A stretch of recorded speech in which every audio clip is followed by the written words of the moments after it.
अस्सलाम वालेकुम। अच्छा विकास भाई, दवाई तकरीबन आपने तो माशाल्लाह 2 दफ़ा खा ली है, सही है ना? ओके। और साथ में कुछ आपका एनर्जी कोर्स भी था। मैदे जिगर के हवाले से तो काफ़ी मसले बेहतर थे ना? वो लेके नहीं गया अभी। वो लेके नहीं गए। अच्छा, ये अभी कोर्स अभी स्टार्ट नहीं किया।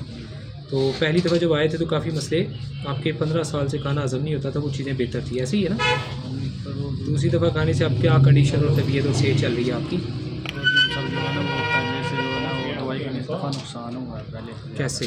क्या नुकसान हुआ और किस तरह हुआ, वो डिस्कस करें। मैंने आपसे जब एक दफ़ा ले गया था दोबारा कहा था कोई पाँव में जलन जो होती है बिल्कुल ऐसे तो आपने कहा था पक्की के 3-3 चम्मच कर बिल्कुल ऐसे उससे ही। जो है ना मज़ीद जलन बढ़ गई और दरवाज़ा बंद कर दिया। उससे मज़ीद पैरों की जलन भी बढ़ गई, आँखों की भी, और जो है भूख तो बिल्कुल फिर बंद आपने उसको कम नहीं कर दिया फकी को अपने आप? वो कम किया तो फिर जो है ना हमने एक हफ़्ता वो बंद भी किया, फिर जो है ना वो जलन कम हो गई। ठीक है। तो जो है ना वो उससे भूख बिल्कुल बंद हो गई उस फकीर से। अच्छा, अब ये तो था एक मसला पैरों की जलन का। हम कहते हैं कि जब मुख्तलिफ मसाइल चल रहे हो दवाई की मिकदार ज़्यादा करें। ठीक है जी। अब ज़्यादा करने से अगर आपको लगा कि पैरों की जलन बढ़ गई है तो फिर उसे आपने फ़ौरन कम कर देना था। ठीक है जी। मसलन जहाँ 3-3 चम्मच खा रहे हैं वहाँ 1-1 चम्मच खाना चाहिए था। और S1 सेट आपने पहले खाया था, जिससे काफ़ी मसाइल जैसे कब्ज़, गैस, बवासीर, ETC, ब्लड प्रेशर, काफ़ी चीज़ें बेहतर थी। वही सेट हमने आपको दोबारा दिया और सिर्फ यही समझाया था कि इसकी मिकदार ज़्यादा करनी है।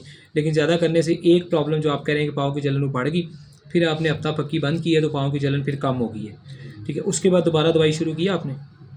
उसके बाद ये दो दफ़ा ही लेके गया था तो दवाई ख़त्म हो गई है। हाँ जी, वो ख़त्म हो तो गया जब हफ्ता इसको वक्फा दे के दोबारा शुरू की तो फिर तो नहीं पाँव की जलन बढ़ी?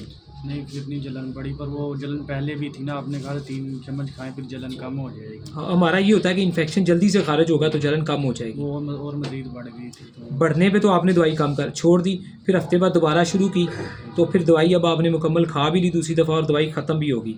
तो पैरों की जलन में फिर कमी रही, ज़्यादा तो नहीं हुई दोबारा? नहीं, जलन तो अभी भी है उसी तरह। सेम ही रही ना, फिर कम हुई ना ज़्यादा हुई। लेकिन बाकी बहुत सारे मिसाइल जो हम डिस्कस कर रहे हैं वो ठीक रहे। हाँ जी, ये भूख जो है ना वो मतलब बंद हो गई थी पक्की से, वो छोड़ी थी तो जो है ना एक हफ़्ता मैंने नहीं खाई तो भूख ठीक हो गई थी। ठीक हो गया। तो दूसरा ये खाना जो है एक हफ़्ता छोड़ने के बाद आपकी भूख ठीक होगी, लेकिन फिर जो बची दवाई आपने दोबारा शुरू की ना, जी जी, फिर ऐसे ही फिर भूख बंद होगी पक्की खाने फिर से। भूख आप कह रहे हैं कम होगी।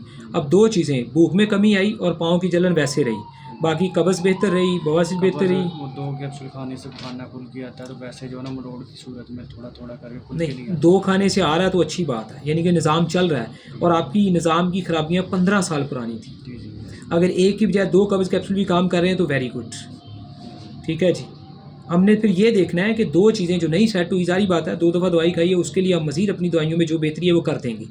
ठीक है जी। आपके खुराक के खाने में कोई मसला है तो उसके ऊपर भी डिस्कस हो जाएगी।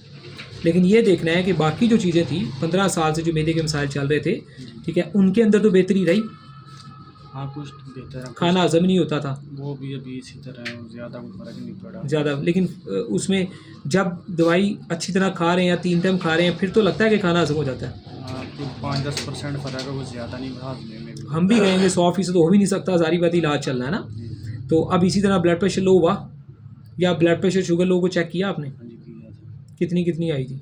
वो 100 वो शुगर तो 100 100 तो फिर मीठा खाना शुरू किया, 99 हमने लिखी हुई है। मीठा तो नहीं खाया। अगर मीठा नहीं खाएंगे तो जो सारे मसले हैं वो ठीक कैसे होंगे? यही मैं बेशुमार पेशेंट्स को अपनी वीडियो के अंदर कहता रहता हूँ और वैसे लाइव बैठ के भी कहता रहता हूँ कि किसी ने अपनी शुगर लेवल ठीक ना की तो जो हमारा इलाज है वो भी नाकाम हो जाएगा। जैसे कि पहली दफ़ा आए हैं तो आपको 1 2 3 4 5 चीज़ों पे हमने गुड़ लगाया है, उसमें आप सेटिस्फाइड थे कि चीज़ें बेहतर हो रही हैं। वो डॉक्टर को चेक करवाई जो कह रहा ठीक है, बिल्कुल शुगर जो है मैंने कब कहा कि शुगर बीमारी है? मैंने भी तो यही कहा कि शुगर लो होती है, बीपी लो नहीं होता। होता है। तो शुगर भी लो होती है, 99 शुगर लो है। अब शुगर लो रहेगी। अब ये बड़ी ज़बरदस्त बात है मेरी, जिसको आपने समझना है। सारे दोस्त बैठे हुए हैं, सारी बात है, रश की कमी से मैं बड़ी अच्छी तरह बात समझाने की लाइव भी कोशिश कर रहा हूँ। जब शुगर लो होगी तो खून कहाँ जाएगा भला? जिस्म के निचले हिस्से में। जब निचले हिस्से में सारा खून पैरों में चला जाएगा तो वहाँ तो आग लगेगी। जब शुगर लेवल 120 होगा तो खून सर्कुलेशन करता रहेगा, वरना 15 साल से जहाँ बाकी सारे डॉक्टर हकीम फेल है वहाँ मैंने भी फेल हो जाना है। तो मैं क्यों इतना दिमाग खपाता हूँ इन अलामात पे, सोचों पे सवाल जवाब करता हूँ, क्योंकि असबाबुल अमराज जो है ना, इसका मतलब ये होता है कि एक मर्ज़ की कई वजूहात हैं, कई सबब हैं। अब पैरों की जलन बेशुमार लोगों की होती है, तो सबको मैं एक दवाई नहीं दे सकता। हर बंदे के पीछे उसकी लॉजिक वजह कोई और है। किसी का बीपी लो है, किसी की शुगर लो है, ठीक है जी, किसी का हाथ पाँव ठंडे रहते हैं, ठीक है जी, लेकिन जिस टाइम गर्म होते हैं वो जलते हैं। तो ये वो सारी चीज़ें जो मैं कहता हूँ कि नोट करें, वहाँ हमें उन्हें गर्म करने की ज़रूरत होती है। यहाँ आपकी शुगर लेवल पूरा होगा, तो आप अब जब शुगर लेवल लो होगा तो 100% बीपी लेवल भी लो ही आएगा, सवाल ही पैदा नहीं होता। ठीक है जी, ये हम सब के लिए ये बातें बड़ी काम की हैं। अगर आपने इसको पूरा ना किया तो खून निचले हिस्से में होता है और पैरों में ज़्यादा होता है, वहाँ फिर आग लगनी है। ठीक है जी, तो इसमें हम चेंजिंग करेंगे इंशाल्लाह जी।